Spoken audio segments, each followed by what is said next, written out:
Hey guys, in this part of the solar kiln build, I'm going to be doing the flooring. Now the reason I did the flooring this way, usually you'll put the floor down, like they'll put plywood down and then the frame on top of the plywood. But I didn't want to use plywood since I've got the sawmill and a lot of wood. So I'm going to use 1-inch planks. But the thing with green wood is it shrinks quite a bit. So the planks could shrink up to 1/4 inch on each side. So as it shrinks, I want to be able to take them back up, scoot them back together so there are tighter gaps in between them. So that's the reason I put the framing on top of the joist instead of on top of the flooring so I can pull it back up.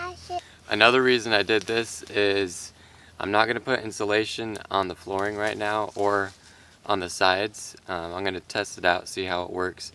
If I need insulation, then I can also pull up the flooring, put insulation down, and put the flooring back on. I'm going to use tar paper, like roofing tar paper.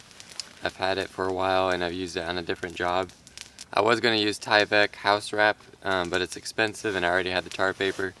So I believe the tar paper will work as a moisture and air barrier.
Just finished up the flooring of the solar kiln.